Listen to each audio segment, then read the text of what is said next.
उसके बाद सारे मसीह परिवार को यीशु मसीह के स्वागत करते हैं इस इब्रानी 9 के पुस्तक में। मैं पास्टर सेरिन विल्सन हूँ। हालेलुया। आज का वचन का शीर्षक है यीशु मसीह बेहतर बलिदान है। हालेलुया। हम सब बलिदान जानते हैं। क्या है बलिदान? बलिदान का मतलब अगर कोई व्यक्ति दूसरों के लिए अपने जान देते हैं उसको बोलते हैं बलिदान। बलिदान करना अपने आप को। तो आज के एक बेहतर बलिदान के बारे में हम सीखेंगे, पर उसके पहले हम थोड़ा झलक लेंगे। हम पिछले बुधवार को जो सिखाया, एक सिस्टर ने मुझे दरखास्त किया कि प्लीज वो पिछले बार का जो सिखाया प्लीज थोड़ा हमें संक्षेप में फिर से बताइए। ओके, आज हम उसमें जाएंगे पहले, उसके बाद हम यहाँ पर आएंगे। ओके, तो यहाँ पर हम क्या देखते हैं कि ओके, पहले हम देखिए इब्रानी 9 128 दो बात पे भागा है। अपने पिछले बुधवार को इब्रानी 9 1 से 14 पढ़ा, तो क्या था? कौन बताएंगे? यीशु मसीह सिद्ध निवास स्थान। हालेलुया। या सिद्ध रहने का स्थान। प्रभु का रहने का स्थान क्या था पुराने नियम में, और नया नियम में क्या है वो वापस सिखाया गया है। उसके बाद इब्रानी 9, अभी आज हम 15 से 28 पढ़ने वाला है। उसमें क्या हम देखेंगे? यीशु मसीह का लहू एक सिद्ध बलिदान, या वो यीशु एक बेहतर बलिदान है। बेहतर बलिदान है। Yes, he is a better sacrifice. We're going to talk about that today. Shall we go into the last time? पिछले बार जो हम समरी सीख रहे थे, हम थोड़ा देखेंगे जरा, उसके बाद हमारा नया वचन में हम आएंगे। पिछले बार हमने सीखा था इब्राहिम 9 1 से 14 में क्या सीखा था? परमेश्वर के तंबू या परमेश्वर के निवास स्थान। पुराने नियम में निर्गमन के पुस्तक में 24 25 और 31 तक परमेश्वर ने मूसा को ऊपर पर्वत सिनाई में बुलाकर उनको एक ब्लूप्रिंट दिया, एक नक्शा दिया।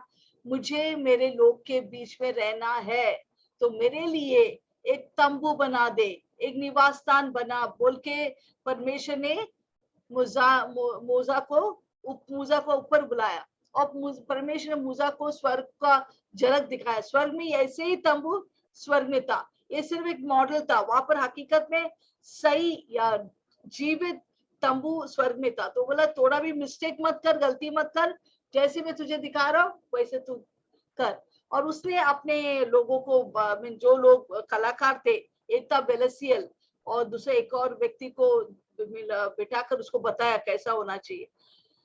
परंतु ये सब किसने किया था? ताकि उनका रीति रिवाज को पूरा करने के लिए। पर मूसा और एरोन और हर एक याजक और महायाजक जो यहाँ पर सेवा करते थे, उनको कुछ भी नहीं मालूम था कि ये सब कुछ यीशु मसीह को दर्शाता है। इनको कुछ भी नहीं मालूम था, क्योंकि ये छिपा हुआ था पुराना नियम में। पर नया नियम में सब कुछ प्रकट होता है।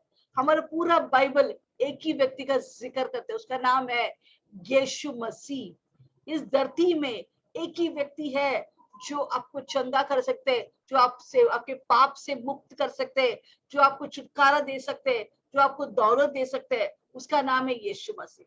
उसका सिवाय और कोई नहीं है। इसलिए परमेश्वर ने मूसा से कहा, देखो तुम अभी मंदिर बनाने वाला है, जैसा मैं बोलता वैसा ही बनाओ। हालेलुया। तो पिछले बार इस मंदिर के बारे में हम सीखा, और ये सब उसमें होने वाले हर एक चीज, हर एक फर्नीचर, हर एक चीज यीशु को दर्शाते हैं। कैसे? थोड़ा झलक हम देखेंगे। अब ये है एक नक्शा। आप सोच रहे कि क्या है एक नक्शा? मुझे सब कुछ समझता नहीं, कोई बात नहीं। ये चारों ओर जो चौकन दिया है वो क्या है? वो बड़ा एक क्या बोलते हैं, फेंस को क्या बोलता है, एक अभी आप अगर आप घर बनाएंगे उसके चारों ओर दीवार बनाएंगे, है कि नहीं? तो चारों ओर दीवार है, ये चारों दीवार में घेरा है। ये चारों घेरा में वो कर्टन भी यीशु का दर्शाता है। वो 4 कलर का कर्टन है, वो भी यीशु मसीह को दर्शाता है। हालेलुया। वो 4 सुसमाचार को दर्शाता है। मत्ती, मार्क, लूका, यूहन्ना वो कलर में वो जाना जाता है। वो मैं उसको एक दिन एक विस्तार तौर से मैं लेंगे, सिर्फ ऊपर ऊपर ही जब मैं बोल के मैं निकलने वाला है। उसके बाद यहाँ पर एक प्रवेश स्थान है, यहाँ पर हम देख सकते हैं एंट्रेंस। एंट्रेंस में जैसे जाएंगे वहां पर भी कलर, बहुत कलर वाला क्या बोलते कर्टन है, वो भी यीशु मसीह को दर्शाता है। और जैसा यहाँ पर फिर से हम नक्शा में आएंगे। ये नक्शा में हम देखते हैं कि बाहर की आंगन, ये घेरा के अंदर हम क्या देख सकते हैं, बाहर की आंगन। ये बाहर के आंगन में क्या क्या है, कौन बताएंगे? बाहर के आंगन में 3 चीज है। पहला दरवाजा, पहला दरवाजा, दरवाजे से अंदर आएंगे। एक ही दरवाजा है, ऐसे नहीं हर कोने में दरवाजा है, नहीं, एक ही दरवाजे से वो लोग अंदर प्रवेश कर सकते हैं। इसका मतलब है यीशु मसीह ही हमारा दरवाजा है।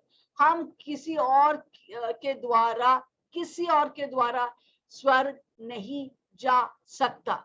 अगर आप सोचते हैं हम यीशु को भी मानेंगे, हम इसको भी मानेंगे, उसको भी मानेंगे, इसको भी मानेंगे, नहीं चलेगा। क्योंकि जब आप मरेंगे आप बहुत बड़ा शॉक में होगा, क्योंकि आप स्वर्ग पहुंच नहीं सकते। आप वो जो कोई यीशु के द्वार में दौर से नहीं एंट्री मारेंगे, वो सब के सब नरक की आग में चला जाएंगे मरने के बाद। वहां पर बहुत बोलो ही मत, कैसा नरक में, उसको वर्णन भी नहीं कर सकते, इतना भयंकर है। हालेलुया। तो यीशु ही द्वार है अंदर जाने के लिए। अभी अंदर जाने के बाद क्या हम देखते हैं, वहां पर एक ये क्या है, पीतल का वेदी है, पीतल का वेदी। अभी पीतल भी, उसका भी एक अर्थ है। पीतल का मतलब न्याय, ब्रॉन्ज मीन जजमेंट। हालेलुया। सोना है तो दैवज्ञ, परमेश्वर की क्या बोलते हैं, परमेश्वर की दैविज्ञ मसीह, आमीन। और अगर वो पीतल और सिल्वर, सिल्वर रहेंगे या चांदी रहेंगे तो उसको बोलते हैं छुटकारा, रिडेम्पशन बोलते हैं। हले तो यहाँ पर हम जैसे एंट्री मारते हैं वो मंदिर के आंगन के अंदर, क्या देखते हैं हम, पीतल की वेदी। ये पीतल की वेदी क्या है, वो भी यीशु मसीह है। हालेलुया। यीशु मसीह हमारा अपने जान को कुर्बान किया। हालेलुया। हम यीशु मसीह के बलिदान के द्वारा ही हम अंदर जा सकते हैं।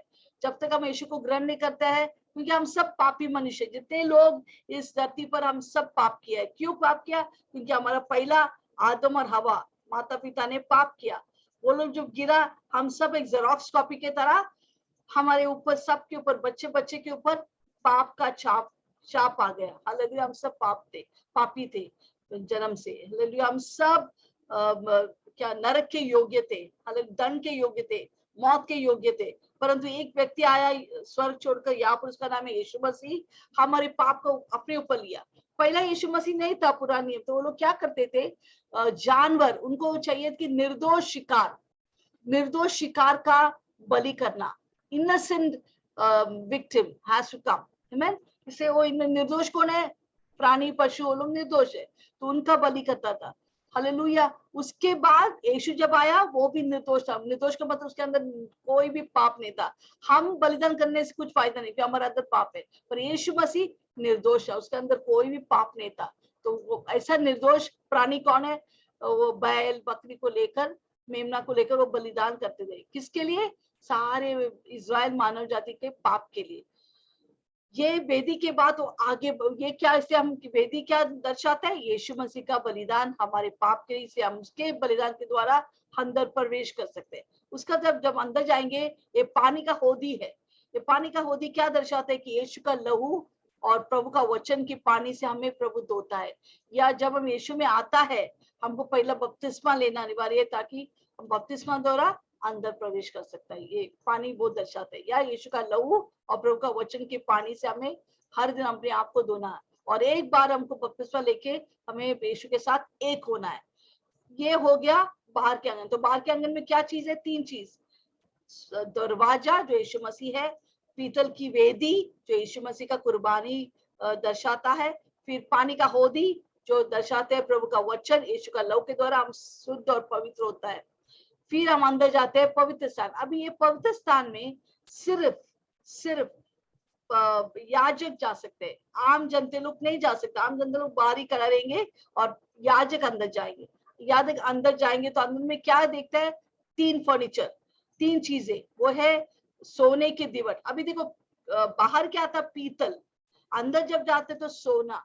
उसका मतलब है जब अंदर जाएंगे तो और पवित्र, और शुद्धता, और शुद्धता, आमीन। सोना शुद्धता या पवित्रता को दर्शाता है। तो यह है दीवट। ये दीवट क्या दर्शाता है, यीशु मसीह हमारा ज्योति है। यीशु बोले जगत की ज्योति मैं हूँ। हालेलुया। तो वो दर्शाता है। उसके सामने एक मेज है, वो मेज में रोटी है, बेट की रोटी जो बोलते हैं, 12 रोटी है, 12 गोत्र को दर्शाता है। ये 12 रोटी और उसके बीच में वीन है। जो पवित्र मेज को दर्शाता है, दाखरस और रोटी वो पवित्र मेज को दर्शाता है, वो भी यीशु मसीह। यीशु मसीह जीवन का रोटी कौन है? यीशु मसीह। आगे हम जाते तो एक धूपदनी, वो धूप का वेदी, वो भी सोने का धूप का वेदी है। तो धूप का वेदी क्या दर्शाता है? संतों का या यीशु मसीह का प्रार्थना। इब्राहिम 7:25 में लिखे यीशु मसीह हमारे हर वक्त प्रार्थना करते। यहाँ पर अभी कहाँ पर है यीशु मसीह? स्वर्ग में। हम सब के लिए वो प्रार्थना करते कि हम पूरा पूरा बच जाए। तो ये प्रभु यीशु मसीह का प्रार्थना को दर्शाता है। वो हमारा मध्यस्थ व्यक्ति जो हमारे मध्यस्थ करता है। अभी पवित्र स्थान से अति पवित्र स्थान में जाने वाला। अति पवित्र स्थान में याजक भी नहीं जा सकते, आम जनता भी नहीं जा सकते बिल्कुल, और याजक भी नहीं जा सकते, सिर्फ महायाजक, वो भी साल में एक ही बार। हालेलुया। हर दिन वो पवित्र स्थान में याजक जा सकते हैं, पर अति पवित्र स्थान में सिर्फ महायाजक एक ही बार, 21 साल। कभी है वो साल? कोई बोल सकते हैं? ओके, प्रायश्चित का दिन बोलते हैं, या यहूदी के भाषा में योम किपुर त्योहार में, पर्व में वो महायाजक अंदर जाते हैं। वहां पर अंदर क्या है? अंदर एक संदूक है, सोने के संदूक है। नीचे एक बक्सा है, उस बक्से के अंदर 3 चीज है, वो भी यीशु को दर्शाता है। हालेलुया। ये संदूक क्या दर्शाता है? परमेश्वर की उपस्थिति, परमेश्वर की उपस्थिति। इमैनुअल, परमेश्वर मेरे साथ है, मैं प्रभु का संदूक हूँ, मेरे अंदर यीशु मसीह निवास करता है। अभी वो स्थानों में नहीं, वो मेरे अंदर निवास करता है। हालेलुया। तो इस बक्स में क्या है? 10 आज्ञाएं का पत्थर, 2 पत्थर है। फिर वो बरनी एक बॉटल है, जो मन्ना जो प्रभु ने बरसाया, उनको खिलाया था, वो है। और एरन का छड़ी जो फल और फूल लेके आता है। हालेलुया। तो ये सब मैंने पिछले बार उनके अर्थ भी आपको सिखाया। तो उसके ऊपर एक मर्सी सीट है। मर्सी म्हणजे कृपा या दया की क्या बोलते हैं, बैठने की बैठक है। और उसके ऊपर 2 करूब है, जो उसको ऐसा वो देख रहे, उस दया के स्थान की ओर वो देख रहे, क्योंकि उसके दया के स्थान के ऊपर महायाजक आकर खून, प्राणी ये पशु या बैल का खून छिड़काते। किसके लिए? खुद के पाप के लिए और इस्राएल लोगों के पाप के लिए। हालेलुया। जब महायाजक यहाँ पर प्रवेश करते, वो बहुत डर डर के अंदर प्रवेश करते, कभी भी वो मर जाएंगे। अगर वो कुछ पाप किया है, प्रभु के सामने सब कुछ खुला है, वो तुरंत फटक गिर जाते हो, मर जाते हैं। लोग अंदर भी नहीं जाएंगे, रस्सी से उसको खींच के बाहर लेके आएंगे, कोई अंदर जा ही नहीं सकते। तो फिर से हम संक्षेप में देखेंगे। पीतल का वेदी, यीशु का बलिदान, बेट का बच्चा। यीशु मसीह हमारे लिए बेट का बलिदान हो गया, पीतल का वेदी। फिर वो दरवाजा भी मेरे को बोला, दरवाजा यीशु मसीह दरवाजा है। फिर होदी क्या है? यीशु मसीह का वचन और लहू के द्वारा हमें शुद्ध करता है। सो अंदर पवित्र स्थान में सोने का दिवट है, बेट की रोटी है, धूप का वेदी। ये क्या दर्शाते हैं? सोने की दिवट, यीशु हमारे जीवन के दिवट, यीशु हम जगत की ज्योति है। थोड़ा ऊपर नीचे होगा। फिर बेट की रोटी क्या है? यीशु मसीह जीवन की रोटी है। और धूप की दानी क्या है? वेदी, यीशु मसीह हमारे लिए, आपके लिए मध्यस्थ कर रहा है। हालेलुया। और आगे क्या है? अंदर हम जाएंगे, वाचा का संदूक है। वाचा का संदूक क्या दर्शाता है? परमेश्वर की उपस्थिति, इमैनुअल, परमेश्वर हमारा साथ है। यीशु मसीह है इमैनुअल, और यीशु मसीह इमैनुअल है, मत्ती 1 पहले अध्याय में लिखा है। फिर आगे हम देखते हैं कि दया की वेदी क्या है? यीशु मसीह हमारा मिलाप के स्थान है, वो हमें परमेश्वर के साथ मेल मिलाप करता है। हालेलुया। ये बन गया पीछे बात जो हम सिखाएंगे। अभी हम वर्तमान में आएंगे। इब्राहिम 9 से 15 से 28 हम देखेंगे आज। वो क्या है? कि यीशु मसीह एक बेहतर बलिदान है। यीशु मसीह हमारे लिए एक बेहतर बलिदान है। इस विषय में हम 6 चीज हम देखेंगे, ना ही 15 से 28 पर 1 से 28 हम क्या देखते हैं, हम पढ़ेंगे नहीं। पर पहला हमने क्या किया? यीशु का लहू क्या करता है? पहला, यीशु मसीह का लहू हमारे अनंत का छुटकारा का सुरक्षित रखता है। He secures our eternal redemption. ये क्या है? अनंत का छुटकारा, वो हम सीखेंगे आज। वो 1 से 12 में वचन में लिखा है। फिर दूसरा, यीशु मसीह का लहू के द्वारा हमारे विवेक को वो शुद्ध करता है, वो है 13 और 14।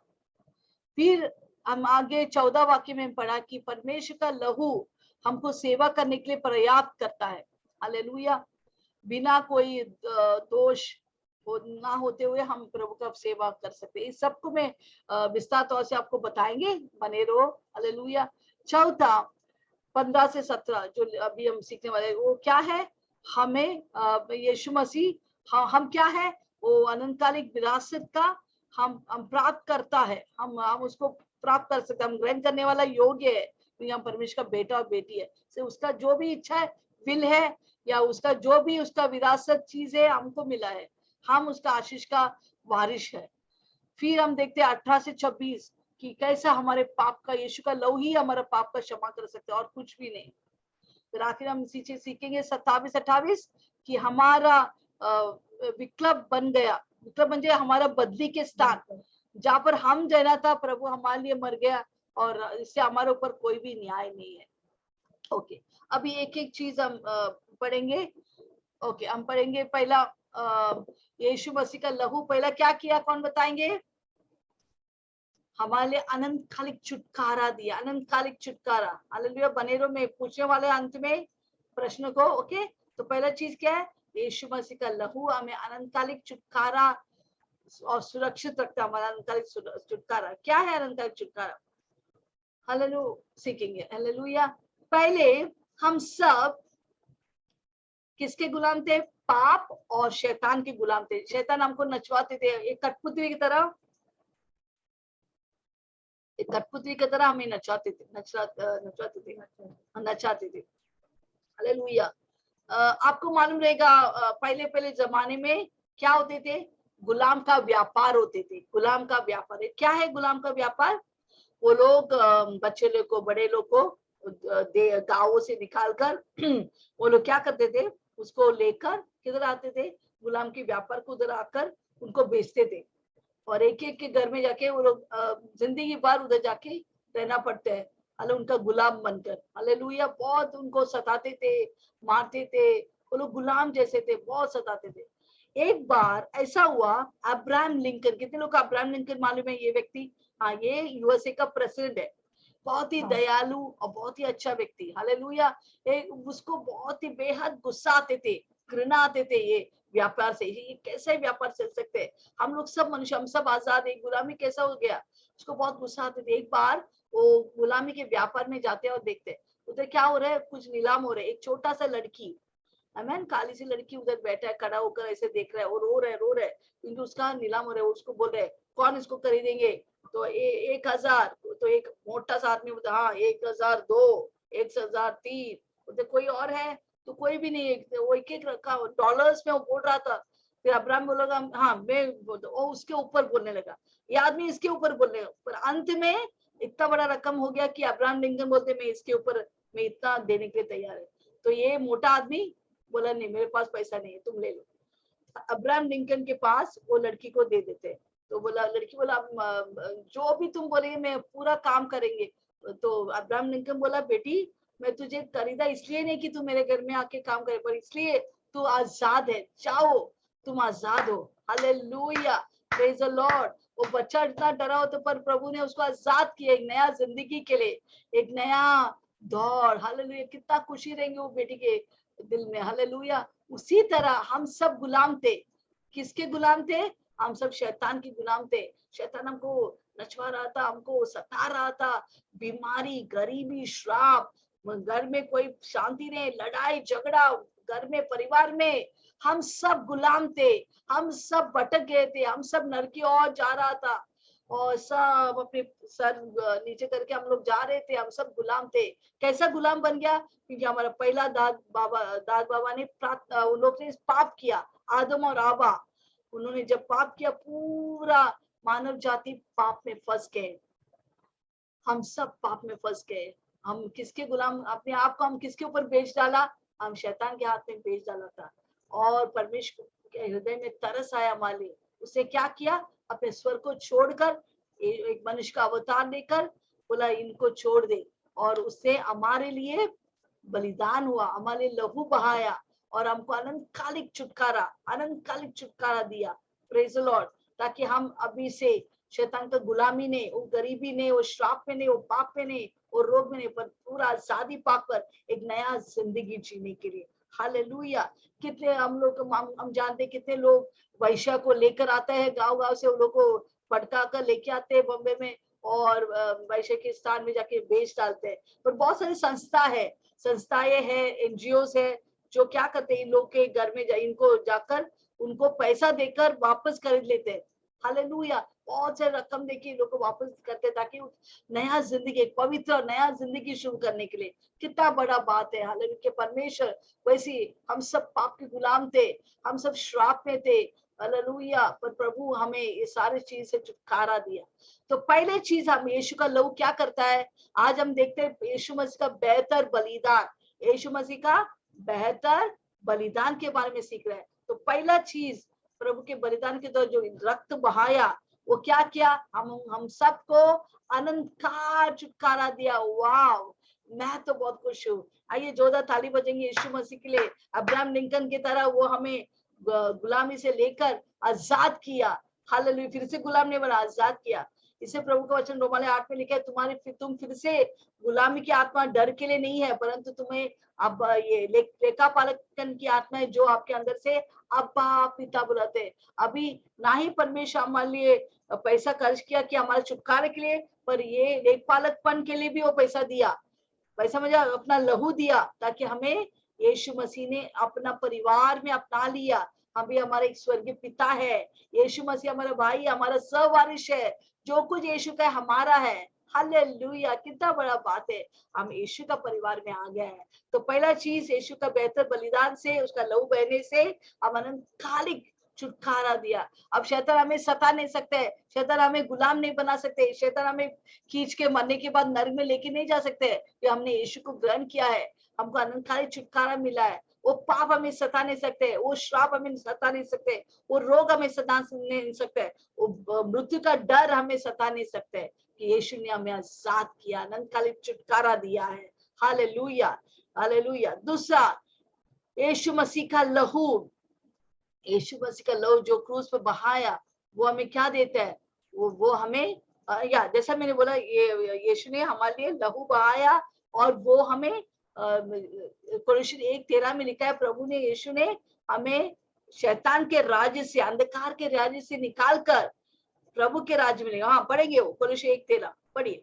उसी ने हमें, यीशु ने हमें अंधकार के वश से छुड़ाकर, अंधकार के राज्य से छुड़ाकर अपने प्रिय पुत्र के राज में, अपने प्रिय पुत्र के राज में प्रवेश कराया।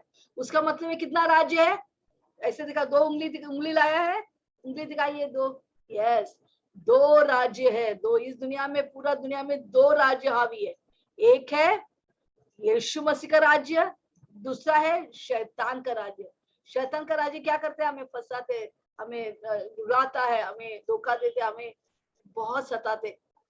और यीशु ने क्या किया हमारे, यीशु के लहू के द्वारा हमें शैतान के राज्य से निकालकर, शैतान के चंगुल से निकालकर, हम कठपुतली थे, उसके चंगुल से निकालकर परमेश्वर के राज्य में लेके आए, अनंतकालिक राज्य में। हालेलुया। तो इसलिए हम बोला था, अनंतकालिक छुटकारा हमें दिया। ओके, दूसरा, यीशु का लहू क्या करता है, यीशु के लहू हमारे विवेक को शुद्ध करता है, पवित्र करता है, पवित्र। देखो, शुद्ध विवेक होना बहुत जरूरी है, बहुत जरूरी है। क्यों जरूरी है, क्योंकि आप लोग क्यों पाप करते हैं, क्योंकि उनके अंदर एक अशुद्ध विवेक है, एक दुष्ट विवेक। दुष्ट विवेक क्या करते, उनको बोलते तू पापी है, तू व्यभिचारी है, तू खूनी है, तू ऐसा, ऐसे वो ज्यादा पाप करते हैं। पर जब यीशु को लहू आते हैं, हमें साफ करते हैं, हम बोलते शुद्ध विवेक जब आता है, बोलते आप पवित्र, आप यीशु जैसा ही है, पवित्र है, पवित्र है, पवित्र है, पवित्र है। हालेलुया। इससे हमारा विवेक शुद्ध होना बहुत इंपॉर्टेंट है। यीशु में आकर भी हमारा विवेक दुर्बल हो सकता है, वो भी हम सीखेंगे। तो पहला जमाने में वो बैल और बकरी के कत्ल होने से, उनका लहू बहाने से, जितना भी वो छिड़केंगे सबके ऊपर, फिर भी उनका पाप या उनके विवेक शुद्ध नहीं होता, सिर्फ पाप ढकते थे, पाप अंदर ही है, पर वो पूरा से निकालकर साफ नहीं होते थे। पर yes, the blood of Jesus, Mariya Lasis, okay, blood of Jesus cleanses, Mariya Lasis का जोरदार ताली बजाइए। हालेलुया। यस, तो यस, यीशु का लहू हमें पूरा से साफ करता है, हमारे विवेक को शुद्ध करता है। Praise the Lord. अभी प्रभु का वचन बहुत सारे विवेक के बारे में सिखाते हैं। हिब्रानी 10:22 में लिखा है, एक दुष्ट विवेक है, दुष्ट विवेक कौन है? किसके पास है? मोस्टली वो अविश्वासी लोग के अंदर दुष्ट विवेक है। म्हणजे वो लोगों को कुछ लगता ही नहीं, पाप करेगा तो कुछ लगता नहीं, झूठ बोलेगा तो कुछ लगता नहीं है, हाँ, किसी को गाली देगा तो कुछ लगता नहीं है। हालेलुया। दुष्ट विवेक क्या करते हैं? आपको लगेगा नहीं, क्योंकि देखो जैसा अलार्म, आपके घर में बेल आता है, बेल बेल अलार्म नहीं, बेल, टिंग डोंग बेल आते हैं।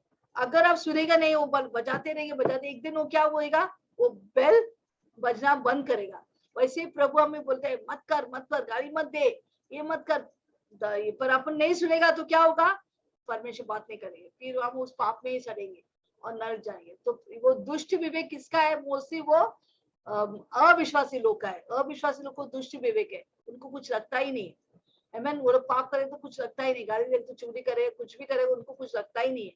वो लोग को क्षमा भी नहीं मांगते है कि वो लोग, हाँ नहीं, कोई बात नहीं, मैं कुछ किया नहीं है, मैं अच्छे काम करता हूँ। हालेलुया। पर उनका विवेक दुष्ट है। हालेलुया। हिब्रन 10:22 में लिखा है। दूसरा तरह के विवेक है एक दुर्बल विवेक। जो नए नए विश्वास में आते हैं उनका विवेक कमजोर होता है, दुर्बल होता है, जिसका वजह से वो लोग जल्दी रूठ जाते हैं। हालेलुया। जल्दी रूठना का मतलब आपका विवेक बहुत दुर्बल है, और अपने हार के लिए दूसरों को वो लोग बोले इसके वजह से मैं ऐसा हो गया, इसका वजह से मैं ऐसा हो गया। तो ऐसे लोग क्या है? उनका विवेक बहुत कमजोर है। वो भी यीशु का लहू चाहिए हमको। तीसरा विवेक है शुद्ध या अच्छे विवेक। वो तिमुथियुस के पत्र में और पत्रोस के पत्र में लिखा है। यानी ये क्या विवेक है? ये जो यीशु मसीह को ग्रहण किया है, जो बहुत स्ट्रांग है, उनके पास ये शुद्ध या अच्छा विवेक है। पौलुस कहते हैं मैं परमेश्वर के सामने, मनुष्य के सामने एक शुद्ध विवेक रखता हूँ, अच्छा विवेक रखता हूँ। हालेलुया। कोई दोष नहीं मेरे ऊपर। हालेलुया। तो हमारे विवेक शुद्ध और पवित्र होना बहुत इंपॉर्टेंट है। तो ये विवेक शुद्ध करना कौन करता है? यीशु का लहू हमारे विवेक को शुद्ध करता है, ताकि हम शुद्ध विवेक से प्रभु के सेवा कर सकता है। अगर एक व्यक्ति प्रचार कर रहा है, शैतान बाहर, अगर शुद्ध विवेक नहीं है तो शैतान आके बोलेगा, अरे तू क्या प्रचार करने वाला है, तू तो झूठ बोलता है, तू तो ऐसा करता है, तू क्या हाथ उठा के आराधना कर रहे है, तेरे जीवन में कितना पाप है। तो शैतान आपको बार बार टोचेंगे। जिससे प्रभु का वचन इधर पीछे बार सीखा, इब्राहिम 9:14 में लिखा है, प्रभु में शुद्ध विवेक देता हूँ ताकि हम पूरा अच्छे तरह से हम प्रभु का सेवा कर सकते हैं एक शुद्ध विवेक से। हालेलुया। इससे उस दिन जैसे मैं सुबह उठ के प्रार्थना करता, प्रभु बोला कि सिखाओ कि ये कभी भी हर दिन यीशु का लहू को अपने विवेक में डालना है, ताकि वो अपना आपका विवेक शुद्ध होएंगे। तो शुद्ध होएंगे तो आप कुछ भी कर सकते हैं बिना कोई दोष। दोष तब आते जब हमारे विवेक दुर्बल है, दुष्ट है। हालेलुया। तो शुद्ध विवेक के लिए हमको क्या करना है? हर दिन अपने विवेक को यीशु का लहू लगा। कैसे लगाएंगे? यीशु मसीह आपका पवित्र लहू मेरे विवेक में लगाता हूँ, ताकि वो शुद्ध होए, अच्छा होए, पवित्र होए, ताकि मेरे अंदर कोई भी दोष नहीं रहने के लिए। हालेलुया। जब भी हम पाप करते हैं हमको कबूली करना है, मुझे क्षमा कर, और यीशु के लहू में धोता है, पाप से भी धोता है और हमें विवेक को भी शुद्ध करता है। हालेलुया। हालेलुया। कितना पावरफुल है हमारे यीशु मसीह का लहू। हालेलुया। सो दो चीज हमने सीखा, यीशु का लहू का बलिदान, बेहतर बलिदान। यीशु का लहू का द्वारा क्या मिला? पहला लिखिया अनंतकालिक छुटकारा। पहला क्या मिला? अनंतकालिक छुटकारा। दूसरा हमारे विवेक को शुद्ध करते हैं, ताकि हम अच्छे विवेक से हम यीशु का सेवा कर सकते हैं। ओके। तीसरा हमें क्या मिलते हैं यीशु के लहू के द्वारा? हम सीखेंगे what is the third thing that we get from God's great sacrifice, or is blood?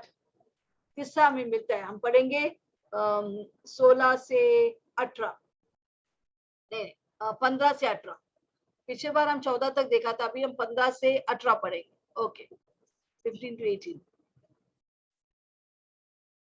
फिर फरीसियों ने भी उससे पूछा। हिब्रू 9, कोई हिब्रू 9 15 से 18। ओके। यहाँ पर क्या लिखा है? हिब्रू 9 15 से 18 में थोड़ा बोलेंगे, उसके बाद हम जाएंगे उसमें। अच्छा, मीनिंग ऑफ विवेक। विवेक का मतलब है conscience. Conscience, yes Binu, it means conscience. Okay. And not mind. Mind will emotion is different, but conscience is different. Amen. तो विवेक क्या है? इंग्लिश में क्या लिखता है? कॉन्शियंस। हमारा कॉन्शियंस शुद्ध होना है, वीक नहीं होना है, दुष्ट नहीं होना है, वो पवित्र और शुद्ध होना है। जैसे पौलुस कहता है कि मैं अपना विवेक को, कॉन्शियंस को, I keep my conscience pure before God and man. Hallelujah. ताकि हम दोषित ना ठहराए। ओके, क्लियर बिनु? यस। तो यहाँ पर हम देखेंगे हिब्रू 9:15 से 18 क्या लिखा है वहां पर। हाँ पढ़ेंगे। और इसी कारण वह नई वाचा का वही मध्यस्थ है। नई वाचा का मध्यस्थ। कौन नई वाचा का मध्यस्थ है? यीशु मसीह। He is a mediator of the new covenant. Yes, मध्यस्थ है ताकि उस मृत्यु के द्वारा, यीशु मसीह के मृत्यु के द्वारा, जो पहली वाचा के समय के अपराधों से छुटकारा पाने के लिए हुई है। बुलाए हुए लोग हम सब क्या है? यीशु मसीह के बच्चे, हम बुलाए हुए लोग हैं। प्रतिज्ञा के अनुसार अनंत विरास को प्राप्त करते हैं। हालेलुया। हमें क्या मिला? अनंत विरास। किसके द्वारा मिला? यीशु मसीह। देखो कितने लोग मीन्स पिताजी मरते हैं, क्या होता है? मेरा खुद का पिताजी जब मरा, उसके सारे प्रॉपर्टी मेरे भाई के नाम में डाला। हालेलुया। मेरे पिता मरने के पहले मेरे भाई ने आकर हमारा साइन दिया, हमारे बहनों का, 3 बहनों का साइन दिया कि हम वो प्रॉपर्टी नहीं लेंगे, वो मेरे भाई के हाथ में जाएंगे। यस, बहुत अच्छा। हालेलुया। तो ये मरने के बाद मेरे पिता ने सारा प्रॉपर्टी किसके नाम में लिखा? भाई के। तो ये एक उदाहरण है। हालेलुया। तो ये क्या है? उसी तरह यीशु मसीह मरने के बाद हमको क्या मिला? हमको विरासत मिला। अभी हम गरीब रहने का दरकार नहीं, हम अमीर है। अभी हम पाप में लेने का दरकार नहीं, हम पवित्र है। अभी हम रोग में रहने का दरकार नहीं, हम चंगाई में रहता है। अभी हम मौत से डरने का दरकार नहीं, हमें आनंद का जीवन प्राप्त किया है। हमें विरासत में सब कुछ मिला है। जो कुछ यीशु मसीह का वो हमारा है। रोमाले 8:15-17 में हम वो भी पढ़िए। रोमाले 8:15 से 17।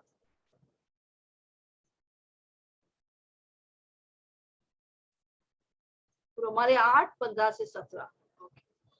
आपको मालूम है जो भी नया करार में लिखा है, जो इनफैक्ट पूरा बाइबल में उत्पत्ति से लेकर प्रकाशित वाक्य जितने भी आशीष वहां पर लिखा है पूरा बाइबल में, विरासत में हम और आपको मिला है। सबको नहीं मिला है। अभी विरासत किसके लिए है? कौन बताएंगे? किसके लिए विरासत है? ये विरासत सिर्फ परमेश्वर की बच्चों के लिए, हमारे लिए, आपके लिए। और एक और व्यक्ति है जिसको मिल सकते हैं, वो है पुराना संतों के लिए। पुराना नियम का यहूदी लोग को भी मिल सकता है ये विरासत में। हालेलुया। परंतु क्यों, वो भी हम बताएंगे बाद में। पर हम पहले देखेंगे ये वचन रोमाले 8:15 से 17। क्योंकि तुमको दासत्व की आत्मा, हाँ, जैसे मैंने बोला, तुमको दासत्व की आत्मा नहीं मिली है कि फिर वो भयभीत होकर, परंतु आपको क्या मिला है? लेखपालकपन की आत्मा। म्हणजे परमेश्वर में लेखपालक किया है, उसके बेटा और बेटी बनाया। यस, जिससे हम स्वर्गीय पप्पा को ए अब्बा, ए पिता, आई लव यू डैडी बोल सकते हैं। हाँ, करके पुकार सकते हैं। हाँ, पुकारते हैं। आत्मा आप ही, पर पवित्र आत्मा आप ही हमारे आत्मा के साथ गवाही देता है कि हम सब परमेश्वर का संतान है, बच्चे हैं। हालेलुया। और क्या चाहिए? पवित्र आत्मा हमारे गवाही दे। आप और हम परमेश्वर, वो ऐलान बोलते, मेरे परमेश्वर के बच्चे, यहाँ पर जितने लोग बैठे हैं वो सब परमेश्वर के बेटा और बेटियां हैं। यस, इससे क्या होता है? यदि हम लोग संतान है तो क्या मिलेगा? तो वारिस भी। हम परमेश्वर का वारिस है। कोई छोटे मोटे व्यापार लोगों के वारिस नहीं, हम बड़े परमेश्वर का वारिस है। जो कुछ स्वर्ग और धरती का वो सब हमारा है। हालेलुया। यस, हम वारिस है, वरन परमेश्वर की वारिस और मसीह के संग, और यीशु मसीह के साथ हम सब वारिस है। जो कुछ यीशु का है मेरा है।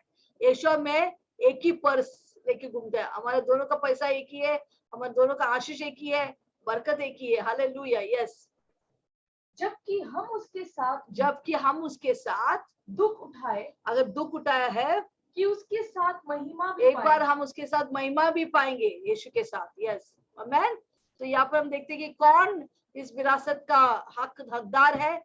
हम, क्योंकि प्रभु का पवित्र आत्मा गवाही देती है हम सब प्रभु का संतान है। अगर संतान है तो वारिस, परमेश्वर की वारिस और यीशु मसीह के साथ सवारिस।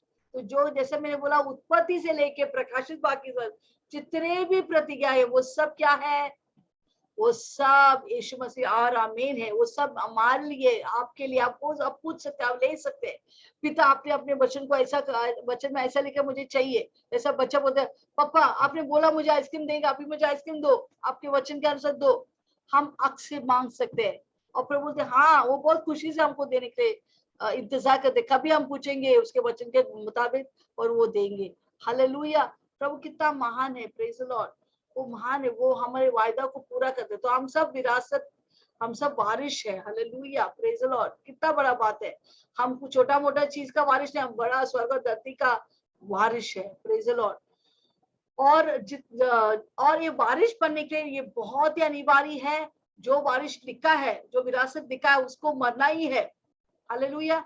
हम वापस जाएंगे हमारा वचन में 15 से 18, इब्राहिम 9 15 से 18, Hebrew 9 15 to 18. once again we see that. और yes.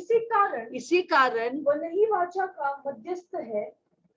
कौन नई वाचा का मध्यस्थ है? यीशु मसीह। उसके मरने के द्वारा ही हमको सब कुछ मिला। वो परमेश्वर हमारे बीच में मध्यस्थ है। यस, ताकि उस मृत्यु के द्वारा, यीशु मसीह के मृत्यु के द्वारा, जो पहली वाचा के समय के अपराधों से छुटकारा पाने के लिए हुई है। बुलाए हुए लोग, हम सब बुलाए हुए लोग प्रतिज्ञा के अनुसार, प्रॉमिस के अनुसार, प्रतिज्ञा के अनुसार अनंत मिरास को अनंत, हमें क्या मिला? अनंत विरास प्राप्त किया है। वाव, यस।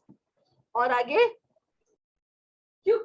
क्योंकि जहाँ वाचा बांधी गई है, जहाँ वाचा बांधी गया है, वहाँ वाचा बांधने वाले की मृत्यु का समझ वाचा बांधने, जो इच्छा लिखता है, वारिसपन लिखता है, विरासत लिखता है, उसको मरना है।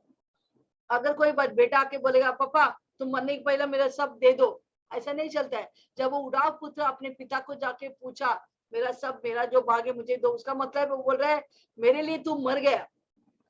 कोई भी विरासत मिलने के लिए वो पिता या कौन जो बिल रखता है उसको मरना ही है, यहाँ पर लिखा है। तो यीशु मसीह को मरना है, उसके बाद ही हमको ये सब आशीष का बेनिफिशियरी हो सकता है, हम ये आशीष का वारिश हो सकता है। यस, वाचा बांधने वाला का मृत्यु का समझ लेना भी अवश्य है। ओके, 17। क्योंकि ऐसे वाचा मरने पर ही पक्की होती है। जब तक वो व्यक्ति मरता नहीं है, वो अपना प्रॉपर्टी एस्टेट कुछ भी नहीं देंगे। इसलिए यीशु मसीह का मरना अनिवार्य था, ताकि हम सब वो आशीष का फायदा ले सकते हैं। अभी हम हक से मांग सकते हैं, हक से पिता के पास जा सकते हैं। यीशु मरा है हमारे लिए, ताकि हम विरासत से सब कुछ मिल सकते हैं, फुकटिया फ्री में मिल सकते हैं। यस।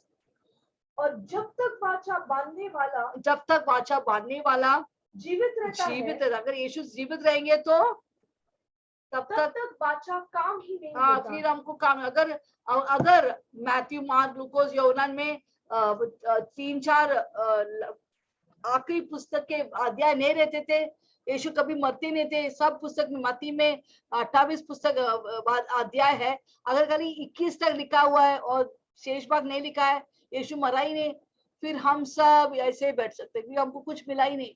यीशु मसीह का मरना अनिवार्य है, ताकि हम सारे आशीष का वारिश बने। Praise the Lord. अब समझ है क्या लिखा है वहां पर? ओके, 18 भी पढ़ेंगे।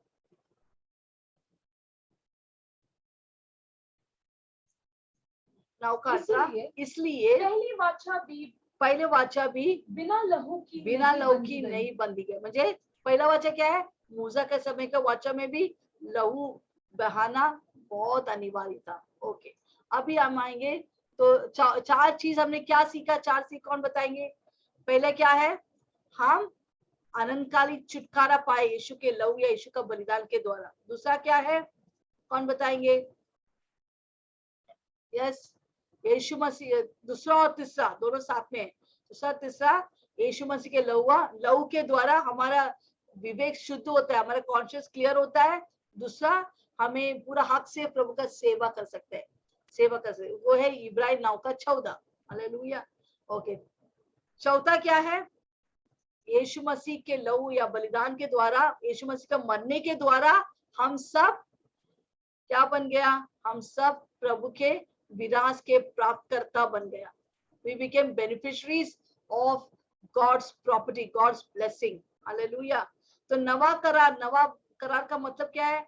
नवा वाचा का सारा आशीष हमारा हो गया। पुराना वाचा का सारा आशीष हमारा हो गया। वाचा का मतलब एग्रीमेंट, वो आते यूनानी शब्द से डायटिक, डायटिक, डायटिक का मतलब एग्रीमेंट। हालेलुया, उसके द्वारा हम सारे आशीष के वारिस बन जाता है। Okay, praise the Lord. Okay, तो हर एक आशीष हमारा हो गया यीशु मसीह में। अभी हम 5वां आशीष के ऊपर आ रहे हैं। यीशु मसीह का लहू का द्वारा या यीशु का बलिदान को हम क्या प्राप्त किया? 5वां है, प्रभु हमें हमारे सारे पाप का मोक्षा मिल गया। बिना पाप का मोक्षा हम स्वर्ग नहीं जा सकता है, तो हमें पाप का मोक्षा होना अनिवार्य है। वो 19 से 26 तक वहां पर लिखा है। हालेलुया। देखो, कोई लोग बोलते हैं हाँ, यीशु मसीह को बलिदान होने के क्या दरकार था, सिर्फ यीशु मसीह परमेश्वर ऊपर से बोल सकते हैं क्षमा हो जाओ। कोई ऐसा बोलता है। हालेलुया, लहू बहाने की क्या दरकार है? इतना, ये क्रिश्चियन रिलीजन कितना ब्लडी रिलीजन है। मुझे पूरा लहू लहू लहू, पुराने नियम में इतना लहू के बारे में विवरण किया है, क्योंकि जब मूसा ने सिखाया महायाजक के याजक को, तुमको वो जब कत्ल करेंगे वो लहू लेकर अंदर योग पर में अति पवित्र स्थान में जाने के, तो ये महायाजक क्या करेंगे? उसके हाथ में जैसा एक क्या बोलते हैं, ब्रश, एक हाइसॉप बोलते हैं इंग्लिश में, एक ब्रश की तरह वो लहू डालेगा, पूरा चिटकेंगे। किधर चिटकेंगे? तोरा के ऊपर। तोरा म्हणजे उधर एक पुस्तक है, वो पुस्तक में क्या है? पहला 5 पुस्तक, पेंटेटुस, उत्पत्ति, एक्सोडस, निर्गमन, लेवी के पुस्तक, गिनती के पुस्तक और व्यवसाय विवरण, ये 5 पुस्तक को बोलते हैं तोरा।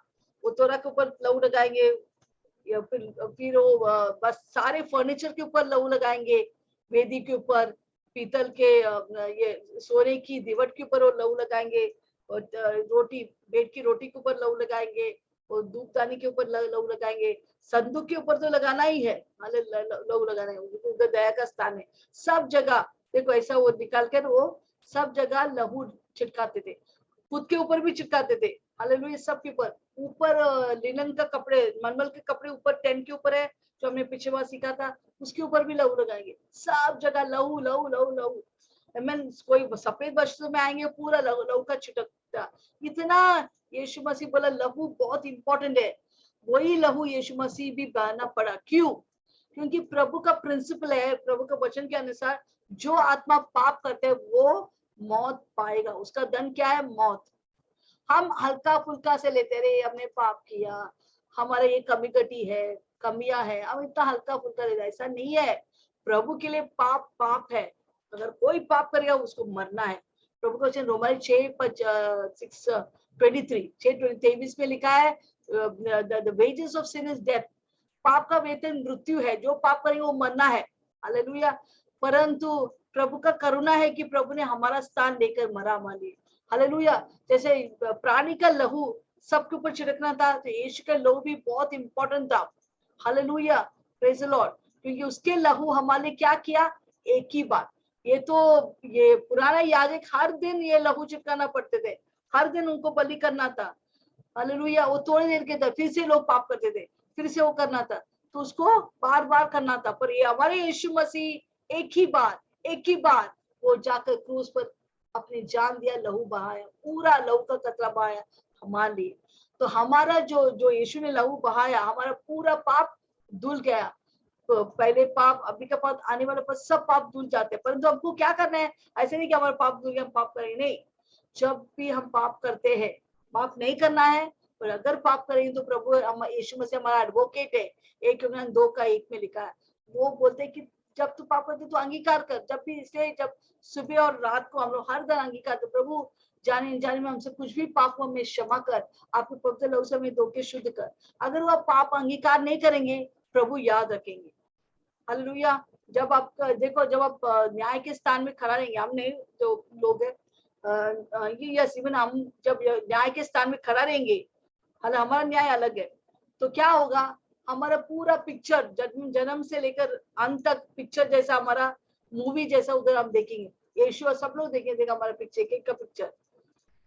जो कुछ पाप किया वो सब वहां पर रहेंगे, बट जो पाप आपने कबूली किया वहां पर सिर्फ लहू रहेंगे। इसका मतलब आपने कबूली किया और वो साफ हो गया। जो पाप आप कबूली नहीं करते हैं उसमें कोई साफ नहीं, वो दिखाई देगा। प्रभु सब पाप जानते हैं, ऐसा कोई पाप में हम छुपा के कर सकते हैं, सब कुछ प्रभु जानते हैं, प्रभु के लिए सब कुछ खुला है। तो हमें हर दिन हमारे हर पाप के लिए क्षमा मांगने, प्रभु अब तक जन्म से होकर अब तक जो भी पाप मैंने किया मुझे क्षमा कर, हर दिन क्षमा मांगो। प्रभु आज सुबह से अब तक मैंने कुछ गाली दिया, गुस्सा किया, मुझे क्षमा कर। पल पल हमें कभी भी पल भर में प्रभु अभी में जो अगर कुछ गुस्से से कुछ उससे बात किया, मुझे क्षमा कर प्रभु, आपके लहू से मुझे धो के शुद्ध कर। मैं दूसरों को भी आप जैसा मुझे क्षमा किया दूसरों को मैं क्षमा करता। आपको मालूम है वो पाप प्रभु आपको क्षमा नहीं करेंगे। कौन सा पाप बोल सकते आप? प्रभु बोलते हैं जो पाप आप दूसरों का पाप नहीं क्षमा करेंगे, मैं भी तेरा पाप को क्षमा नहीं करेंगे। आप बोलते प्रभु मेरा पाप को क्षमा कर, मैंने बहुत कीड़ाबाजी किया, मतलब दूसरे लोग पाप करते बराबर पकड़ते, ए इसने ऐसा बोला, इसने ऐसा किया, इसने इसको छोड़ेगा नहीं। आप ऐसा बोलेगा किसी को छोड़ेगा नहीं, तो प्रभु ने मैं भी छोड़ेगा नहीं, मैं भी तेरा पाप को याद करेंगे। इससे वहां पर एक शर्त है, जो एक प्रार्थना है, ये पिता का प्रार्थना जो यीशु ने सिखाया, वहां पर क्या लिखा है, जैसा तू अपने अपराधी को क्षमा करते वैसे ही मैं तुझे तेरे अपराधों को मैं क्षमा करूंगा। तो अगर हमारा अपराध को क्षमा करना है, दूसरों को भी छोड़ दो, उनके जो भी पाप याद करके मत रखो। अरे 10 दिन पहले तूने मेरे चाय पर नमक डाल दिया, मैं भूलूंगा नहीं। हेलो, ऐसा करके हम गाली नहीं देने के, उनको सबको क्षमा करके भूलना है। नहीं भूलेगा तो उसका मतलब आप क्षमा ही नहीं किया है किसी को। आमीन, हमको भूल जाना है। हालेलुया, हम जैसा पवित्र दूसरों भी पवित्र हमको समझने की वो भी पवित्र है हमारे जैसा। प्रभु ने हमें क्षमा किया, पवित्र कि हम भी पवित्र है, वो भी पवित्र है। हालेलुया, तो ये बन गया हमारे लहू के द्वारा यीशु ने बलिदान किया ताकि हमारे सारे पाप को धोने के लिए, जैसा मूसा के समय में। ओके, हम पढ़ेंगे वो, फिर मैं फिर से विस्तार से बताएंगे। इब्राहिम 9:19 से 26, 9:19 से 26, 18 नहीं 19 से 26, यस पढ़िए। क्योंकि जब मूसा सब लोगों को व्यवस्था की हर एक आज्ञा सुना चुका, तो उसने बछड़ों और बकरों का लहू लिया लेकर पानी और लाल ऊल और जुफा म्हणजे एक ब्रश, जुफा के साथ उस पुस्तक पर, सबके ऊपर, पुस्तक पर, और सब लोगों को छिड़क दिया। म्हणजे उस पाप का क्षमा सबको शुद्ध करे, पुस्तक को शुद्ध कर रहे, फर्नीचर को शुद्ध कर रहे, तंबू को शुद्ध कर, सबको शुद्ध कर रहे लहू के द्वारा। क्यों, क्या बोलते हैं जब वो शुद्ध करते हैं? वो कहा कि यह उस वाचा का लहू ये उस वाचा का लहू है जिसकी आज्ञा परमेश्वर ने तुम्हारे लिए दी है। और इसी रीति से उसने तंबू और सेवा के सारा सामान पर लहू छिड़का। हाँ, और व्यवस्था के अनुसार प्राय जैसा सब वस्तुएं लहू के द्वारा ही शुद्ध करती है, और बिना लहू बहाए क्षमा नहीं होता। इसे कोई नहीं बोल सकते मेरे को यीशु का लहू नहीं दरकार, और उनका क्या होगा, उनका पाप कभी क्षमा ही नहीं होगा। लहू का बिना ये अंदर बैठा दो, लहू का बिना पाप का क्षमा होना अनहोनी है। हालेलुया, इसे यीशु मसीह उसके पाप के द्वारा ना ही हमारे बाहर का शरीर को वो शुद्ध करता है जैसा मूसा के तंबू में, पर यीशु मसीह हमारे अंदर हृदय, मन, इच्छा, भावना को, हमारे विवेक को, सबको अंदरी भाग से वो शुद्ध कर, हमारे दिलों को शुद्ध करता है। अभी हम पाप मुक्त है, यीशु के लहू के द्वारा हम पाप से मुक्ति पाता है। हालेलुया, बहुत से लोग क्या क्या नहीं करते हैं पाप से मुक्ति पाने के लिए, क्योंकि वो दोष उनके ऊपर रहता है। एक बार मुझे याद है एक कहानी, क्या हुआ, एक बार एक इवेंजलिस्ट वो गंगा के नदी के उधर ट्रैक्स बांट रहा था, और जब ट्रैक्स बांटने लगा, एक माता पिता उधर बैठ के रो रहे, एक औरत घूंघट पे बैठ के रो रहे, छाती पीट कर रो रहे, और उसका पति भी रो रहे। तो ये इवेंजलिस्ट जाके उनको देखो ये सुसमाचार है, आप लोग क्यों रो रहे हैं, मुझे बताइए। तो लोग क्या बताओ, वो लोग रो रहे कि हमने कुछ बहुत गलती किया। क्या गलती किया? अभी हम एक सन्यासी ने हमको बोला तुमको पाप का मोक्ष चाहिए, ये बच्चा जो जन्म हुआ है उसको गंगा में दे दो, गंगा माँ जब लेंगे तुम्हारा पाप का मोक्ष होगा। और हमने उस सन्यासी की बात सुनकर हमारा छोटा बच्चा अभी 1-2 दिन ही हो गया उसका पैदा हो गया, हम उसको फेंक दिया उस पानी में। तो फिर हम सोचा हम बाप का मोक्ष, अभी भी हमारा अंदर दोष है, अभी हम क्या करूं, हमारा बच्चा भी गया, हमारा पाप का मोक्ष भी नहीं हुआ। तो हाँ वो इवांजेलिस्ट इतना देर हो गया मैं इसके पास आकर, अगर पहले आता तो उनको मालूम पड़ेगा कहाँ से पाप का मोक्ष मिल सकता है। फिर वो इवांजेलिस्ट प्रचारक उनको समझाया, देखो पाप का मोक्ष ऐसे कोई बातों से नहीं, कोई चीजों से नहीं, आपका जो भी अच्छे काम है वो सब प्रभु के लिए एक महिला चित्त के समान है, यशा में लिखा है। परंतु आपका पाप का मोक्ष सिर्फ एक ही चीज कर सकता है, वो यीशु का पवित्र लहू। तो उस दिन वो लोग माफी मांगा अपने सारे पापों के लिए, और यीशु का लहू के द्वारा शुद्ध हो गया और एक नया जीवन पाकर यीशु के लिए जीने लगा। हालेलुया। यीशु का केवल यीशु का लहू, केवल यीशु, nothing but the blood of Jesus, nothing but the blood of Jesus can forgive all your sin at all time, at any time and every time. Amen. यीशु का लहू पावरफुल है, सामर्थ्य है, यीशु का लहू परमानेंट है। वो पूरा मीन्स ऐसा नहीं कि मूसा के तंबू की तरह हर दिन उनको बचकाने, क्योंकि उनका लहू परमानेंटली उनको साफ नहीं कर सकता था, पर यीशु का लहू लास्टिंग है, अनंतकालिक है, वो अनंतकाल आपको साफ किया है। हालेलुया। और यीशु का लहू हर वक्त आपके लिए रोता है, बोलते ये पवित्र है, ये पवित्र है, ये पवित्र है, मेरे बच्चे पवित्र है। यीशु का लहू बोलता है कितना भी बड़ा पाप हो, आमीन, कितना भी बड़ा पाप, बड़ा खून भी किया रहेगा, पर अगर आप बोलेंगे यीशु मसीह मैंने खून किया, मुझे क्षमा कर, तुरंत यीशु का लहू आके आपको धोकर शुद्ध करेगी, फिर कोई दोष नहीं, कोई दोष नहीं। हालेलुया। इससे कभी भी जब आप पाप करते हैं प्रभु से बोलो, प्रभु मुझे क्षमा कर, मैंने पाप किया है। हालेलुया। यीशु का लहू आकर क्या करेंगे, आपको शुद्ध करेंगे। कि उन्होंने 8 और 9 में लिखा है, जब हम बोलते हैं हमारे अंदर पाप नहीं है, हम झूठे हैं। जब हम कबूल करते हैं हमारे पाप है, और प्रभु का लहू हमें क्या करता है, शुद्ध कर हमें पवित्र करता है। हालेलुया। मत्ती 26-28 में लिखा है, यीशु मसीह ने वो कटोरा लेकर कहा, ये मेरा लहू कहाँ पढ़ेंगे, क्योंकि यह वाचा का मेरा वह लहू है, ये वह लहू है, यीशु कहता है, जो बहुतों के लिए पापों को क्षमा के निमित्त बहाया गया है। हालेलुया। यीशु का लहू बहा गया हमारे सबके पापों के निमित्त, ताकि हम शुद्ध रहे। तो क्या है पांचवा चीज, यीशु का लहू और यीशु का बेहतर बलिदान हमारे लिए क्या लेके आया, हमारे सारे पाप को धुला दिया और हमें पवित्र किया। हालेलुया। कितना बड़ा बात है, ओ कितना भी धन्यवाद कर उस लहू के लिए। हम सोच भी नहीं सकते हम क्या क्या नहीं किया यीशु को जानने के पहले, और हम कभी भी करते हैं, पर प्रभु हमें सारा पाप से, हमें पाप मोक्ष करके हमें शुद्ध और पवित्र करता है। हालेलुया। यस, अभी हम पढ़ेंगे इब्राहिम 9:27-28 आखिरी वचन। यस पढ़े, इब्राहिम 9:27-28। और जैसे मनुष्यों के लिए एक बार मरना, गौर से सुनना, मनुष्य, हर एक मनुष्य के लिए नियुक्त किया है एक बार मरना, और उसके बाद न्याय का होना नियुक्त है। हालेलुया। अपॉइंटमेंट। देखो हम कभी भी डॉक्टर के पास जाते हैं, डॉक्टर को बोलते हैं डॉक्टर आज नहीं आ सकते, आज आप अपॉइंटमेंट करो, अगला दूसरा हफ्ता हम आएंगे, हमें दांत का अपॉइंटमेंट हम दूसरा हफ्ते में आएंगे। या किसी को अपॉइंटमेंट आज नहीं, हमारा अपॉइंटमेंट कल आप फोन कीजिए, मैं अपॉइंटमेंट पक्का करता हूँ। ऐसा करके हम हर एक अपॉइंटमेंट को टाल सकते हैं, पर एक अपॉइंटमेंट है जो आप कभी नहीं टाल सकता है, उसका नाम है मौत।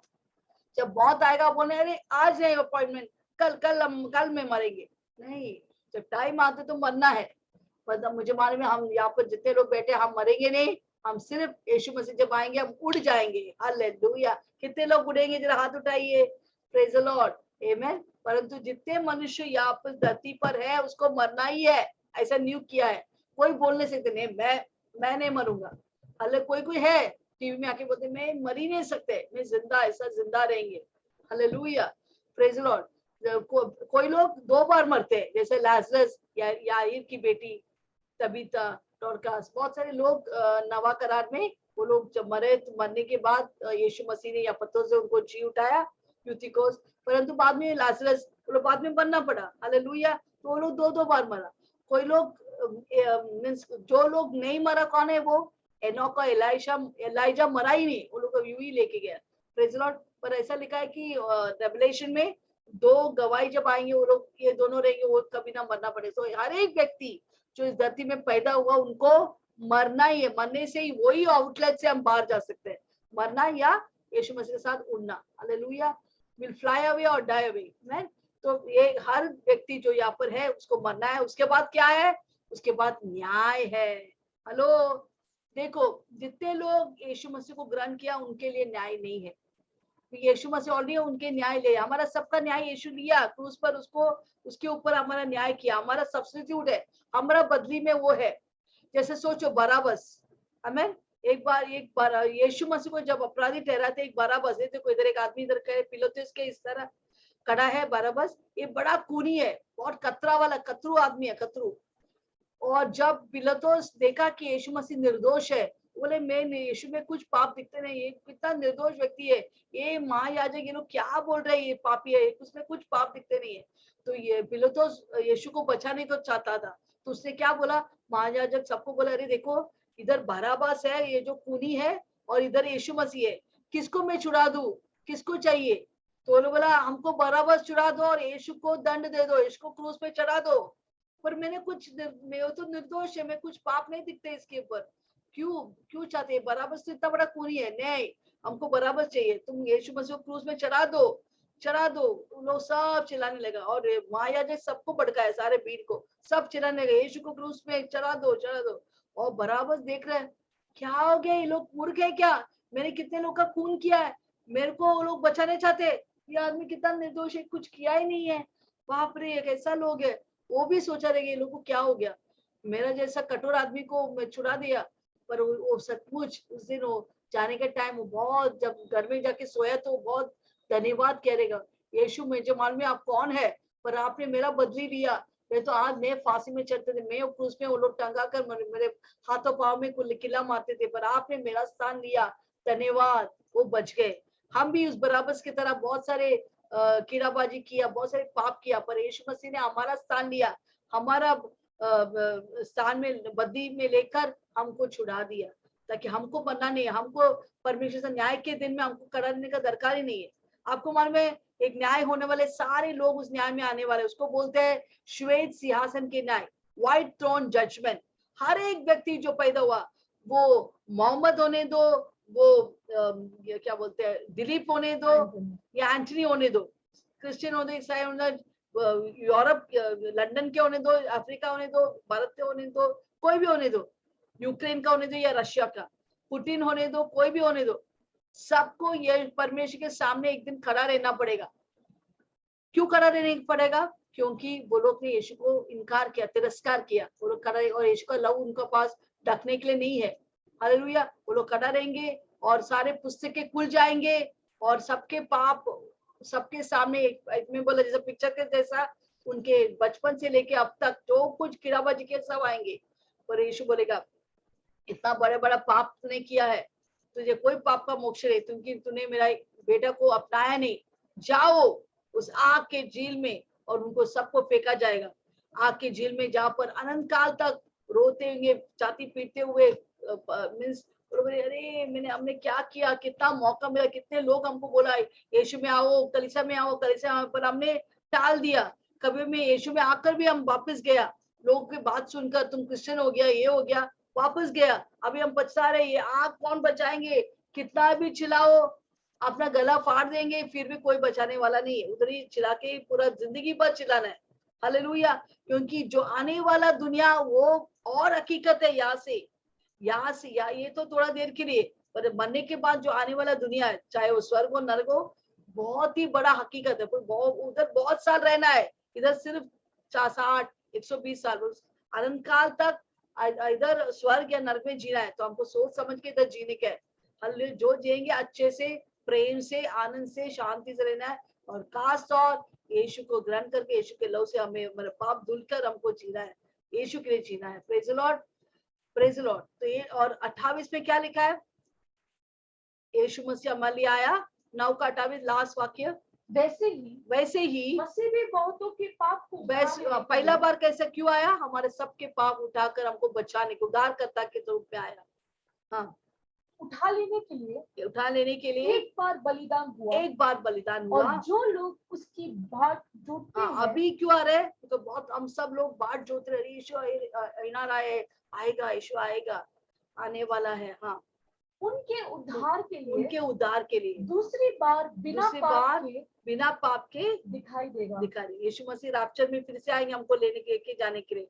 हालेलुया। और हमारे लिए क्या है? हमारे लिए दंड नहीं है, हमारे लिए न्याय नहीं है। हम सिर्फ हमारे जो काम यहाँ पर किया है, अच्छे काम यीशु के प्रति, यीशु के कलीसिया के प्रति, सेवकाई में या जो कुछ हम करते हैं, हम टाइप देते हैं, हम सेवकाई करते हैं, कुछ भी जो यीशु के नाम में किया, सबके लिए क्या है? पुरस्कार के ऊपर पुरस्कार। बहुत लोग उस दिन पछताएंगे, अरे मेरे को कितना मौका मिला, पास्टर जी सिखाया हमको ऐसा करो, ऐसा, हमने नजरअंदाज किया, नहीं सुना उनके बाद। अभी हमको सबको मुकुट मिला, हमको एक भी मुकुट नहीं हमारे सर पे। सब मजा करे, हमको एक भी मुकुट नहीं। स्वर्ग में जाके आप अफसोस करेंगे कि बहुत सारे मौका मिला था प्रभु का सेवा करने के लिए, आपने टाल दिया, सो गया। एक और व्यक्ति को जाके प्रचार कर सकता था, प्रचार नहीं किया, चुपचाप बैठा। क्या किया? आपने अपना मुकुट को खो बैठा। तो विश्वासी लोग या कलीसिया लोगों के लिए जो कुछ काम वो करते हैं यीशु के प्रति, कलीसिया के लिए, सेवकाई के लिए, वो सब के लिए पुरस्कार है। हालेलुया। यीशु मसीह जल्दी आने वाला है, तो यीशु मसीह हमारा पुराना पाप के लिए दंड दिया, पेनाल्टी ऑफ सिन दिया।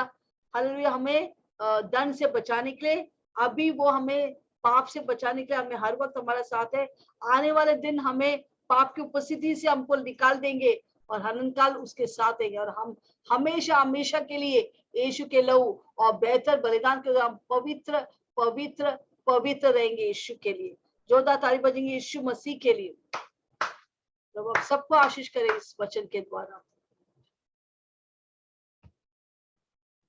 ओके, तो आप ओके ओके अच्छा, यही मैंने बोला पाप का सजा। Okay, it's okay. Praise the Lord.